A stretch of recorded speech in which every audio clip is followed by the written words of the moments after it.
बहुत समय पहले एक गांव में एक पुजारी रहता था जो बहुत मूर्ख था। एक दिन वो एक सेठ के यहाँ काम करने जाता है तो सेठ उसके काम से खुश होकर उसे एक भैंस देता है। भैंस देने के बाद सेठ बोलता है, पंडित जी, हम आपके कार्य से खुश होकर आपको ये भेंट में भैंस दे रहे हैं, जाइए और इसका आनंद लीजिए। धन्यवाद जजमान, आपका बहुत बहुत धन्यवाद इस भैंस को देने के लिए। अब यही हमारे घर का पालन पोषण करेगी। लेकिन पंडित को जिस रास्ते से जाना था उसी रास्ते पर 3 चोर थे जो पुलिस से बचते बचते उस जंगल में आ गए थे। पंडित अपने घर के लिए जा ही रहा था कि तभी उसे एक चोर देख लेता है और उसे देखते ही उसके मन में एक सुझाव आ जाता है। उन चोरों के पास जितना भी खाना था वो सारा का सारा खाना अब खत्म हो चुका था, जिसके कारण चोर उसकी भैंस को देखकर ललचा जाता है। अरे अरे भाइयों, मैंने वहाँ पर एक पुजारी देखा जो मुझे तो ज़्यादा होशियार लग नहीं रहा था। चलो उसके पास चलते हैं और उसकी भैंस को उससे चुरा लेते हैं। क्या चुरा लेते हैं? ऐसे कैसे चुरा लेंगे? उसके हाथ से छीन लेंगे क्या? तुम्हारे पास कोई उपाय है?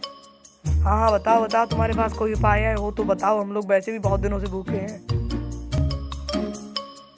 उनमें से वो चोर बहुत होशियार था, जिसके बाद चोर एक सुझाव बनाता है। अरे अरे पंडित जी, इस शेर को अपने साथ लिए कहाँ जा रहे हो? अगर उसे रास्ते में भूख लग गई तो वो तुम्हें चट कर जाएगा।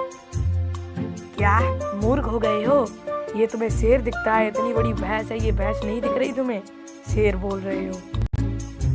इसके बाद वो चोर पंडित को बेवकूफ़ बनाने की बहुत कोशिश करता है, लेकिन पंडित बेवकूफ़ नहीं बनता है। पंडित अभी थोड़ा ही आगे चला था कि उसे एक और चोर मिलता है और चोर पंडित से बोलता है,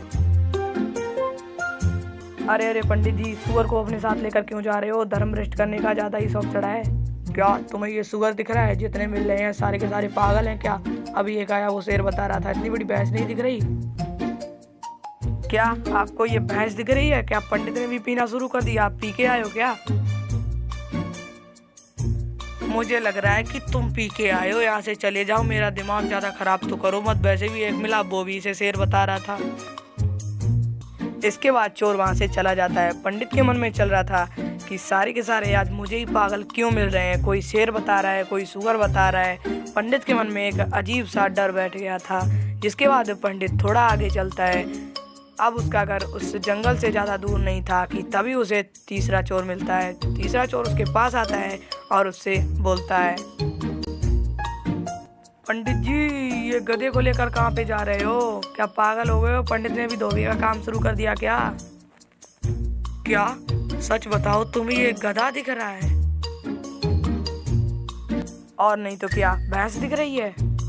पंडित को अब डर लगने लगा था। उसे लग रहा था कि ये कोई भूत है जो बार बार अपना रूप बदल रहा है और दूसरों को दिखा रहा है। पंडित बिना सोचे समझे वहां से भाग खड़ा होता है और उस चोर की सूझबूझ से अब उसके हाथ में वो भैंस थी और बस उसके बाद उन तीनों चोरों ने उस भैंस को काटा और पका के बहुत मजे से खाया।